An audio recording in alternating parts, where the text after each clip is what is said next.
Hi, it's Elise here at Bowman Library with a whole new teen book spotlight. So for this week, we are doing some fall setting inspired stories. We're taking a look at some books that take place during the fall months to kind of get us into that fall spirit, because it's that time of year. There's apple picking going on, pumpkins, the air's, the days are getting a little bit shorter, the air's getting a little crisper at night. So to help us get into that fall type of season, that fall type of feel, we have 6 books we're going to take a look at today. And because of our theme being fall inspired, we have a whole bunch of different books to take a look at. So there might be a little bit of something for everyone. So let's get started. Our first one is Pumpkinhead. So this realistic graphic novel has it all from humor, mystery, friendship, even a little bit of romance, because we follow best friends Deja and Josiah, and they have worked together every year at the pumpkin patch since they've been able to. And it's the final night of their last shift as they are high school seniors. They're not going to be able to work at this farm again after this fall. Now Deja is ready to do everything she's always wanted to do it at this pumpkin patch on their last night, and she is determined to get Josiah out of his comfort zone by making him talk to the girl of his dreams, but he hasn't been willing to go up and speak to her. So naturally, things do not go according to either of their plans though, leading to this adventurous night that they will not ever forget. Taking a heartfelt look at the meaning of friendship, as well as what to do when your life starts to change, and whether you are ready for it or not, it's gonna happen. There is something in this amazing graphic novel for everyone to relate to. Loved this story. This is Pumpkinheads.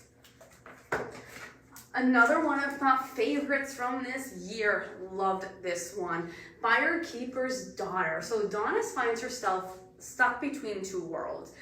Her father, who is American Indian, and his side, as well as her mother's side, who is white, and they see her father as like a defect. But because of this, neither side really wants to claim her. After graduating high school, though, Donna should be focused on getting everything ready to go to college, but that is put on hold after the unexpected death of her uncle and her grandmother's failing health, and that is when her life takes a turn that she does not see coming. When she witnesses a murder caused by someone who is in a meth-induced haze, Donna decides that maybe there really is a reason why she's still at home, and that maybe it may be up to her to stop this cycle of drug abuse taking place, and it's consuming the people that is around her and that she cares about. And it's going to take her on a journey that she never could have imagined going on, and never, ever. This is part realistic, there's part mystery, there's part suspense, there's some romance, there's some, hockey plays a huge role. This book has a little bit of everything. Now, but also please be aware there's discussions and descriptions of rape, drugs, racism, and death, but they're handled in a realistic and balanced way. Again, one of my favorites of this past year. I highly recommend this one. It is pretty hefty, I will tell you that, but it doesn't read that way. And I will also tell you, this has an amazing audio version that if you love audiobooks, this one's a winner. This is Firekeepers Daughter. Our next one is The Raven Boys. Okay, so Blue is a member of a psychic family, but she has no psychic abilities. Doesn't know how that happened. She does have this way, though, of making people see more clearly, though, when she's in their presence, leading to the prediction of when she kisses her true love for the first time, and she will also see when they are going to die. And yeah, she also comes to this conclusion that not only is she going to die, she's not going to fall in love. Simple as that. Because here's the reason. When she kisses her first love, they're going to end up dying. So she knows she doesn't want that to happen. When she does have her first clairvoyant experience, though, all of a sudden this psychic ability comes, she sees a guy from her high school named Gansey dying in the next year. She then gets sucked into a quest by Gansey and his 3 best friends, and Blue finds herself that she's all of a sudden wrapped up and involved in their world, and realizing that her first kiss may actually truly lead to death is something that she can't even handle. And maybe the reason why Gansey's going to die in the next year is because it has something to do with her. Now this is part fantasy, there's part mystery, part adventure, there is romance in it. This is the first in a series. The series is completed, okay? But so you will want to read the others as soon as you're done with the Raven Boys, because you're gonna want to know what happens. It does end on a bit of a cliffhanger, the Raven Boys.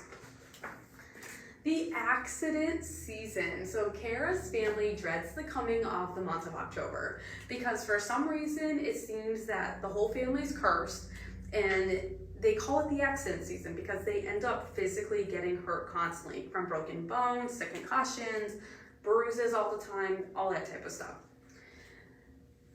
But here's the deal. They do this tarot card reading, and for some reason this season is going to be the worst season that there's ever been, especially harming them physically. And then things get even stranger during the month because when a classmate named Elsie starts to appear in all of Kara's photos, like photos from the past, photos she's recently taken, all that type of stuff, somehow she starts appearing in these pictures. No idea how. And then not only is she appearing in these photos, but when she brings up this girl at school, no one seems to have a clue on who she's talking about. Apparently this girl does not exist, and only Kara is the only one who knows about her. Which then leads Kara to start wondering if Elsie is somehow involved in this situation with her family. And soon she finds herself getting sucked into her family secrets and the lies, and as they start to be revealed, nothing will ever go back to how it was before. In this haunting story filled with family secrets, you will be questioning everything along with Kara as you try to figure out what is really going on in her family. This is the accident season. Our next one is Truly Devious. So Stevie finds herself at the prestigious Ellington Academy, which is an elite boarding school which chooses the best juniors and seniors from all over the country to come and learn tuition free. But here's kind of also the deal. The school has a history of some of horrific unsolved murders and crimes as well. And Stevie is obsessed with true crime. And she decides that while she's there, she wants to solve the infamous kidnapping of the founder's wife and daughter of the school. But things soon get way darker when a classmate's murdered, and things get way more complicated than anyone could think. And no one honestly knows who they can trust because they are literally in the middle of nowhere in Vermont. So that means like one of them has to be the murderer at the school, right? I mean, that's what you know, like I would jump to that conclusion. So this is filled with puzzles, it's clues, there's a downright twisty, turning murder mystery. You'll be needing to know what happens, but do not skip to the end. I will tell you books 2, 3, and 4 are currently out. This one does hang on a cliffhanger. We do have them. Book 5 is getting ready to come out in a couple of months in December. If you love a good murder mystery, true crime, inspired story, Truly Devious. And our last one for today is Girl in Pieces. So Charlie is 17 years old, and when our story starts, she's in a special facility, which helps girls who have self-injury disorders. As she starts to respond to therapy, you learn what led to her being there, as well as her family dynamics. This all comes to a crashing halt, though, when her insurance is cut off and her mother will not take her back, leaving Charlie homeless and on the streets. When she decides to make her way to Arizona, her journey is just beginning, and it's going to be easier said than done. Trying to survive on her own, learning who she can trust and who she cannot, as well as who she is as an individual. Now, please be aware, there are topics and descriptions of self-harm, mutilation, homelessness, suicide, and sexual assault. And it's told through a raw first-person voice. But you will know everything Charlie thinks and feels as she learns how to be a survivor for the first time in her life. Not for the faint of heart, but an amazing story. This is Girl in Pieces. So these are the 6 of the books that we have here at the library that are fall setting inspired. They take place during the months of fall. So they're all a little bit different, but they can get you in that fall spirit, that fall mood in some different way, shape, or form. So I encourage you to check out one of these books or come on out and we can help you find whatever that perfect book is that you're looking for that can help you get into that fall spirit. You never know. You never know what you're going to be able to find here at the library. So come on out and we will help you with finding whatever you need. I hope you tune back next week. We have a whole new teen book spotlight, and I hope you have an amazing week.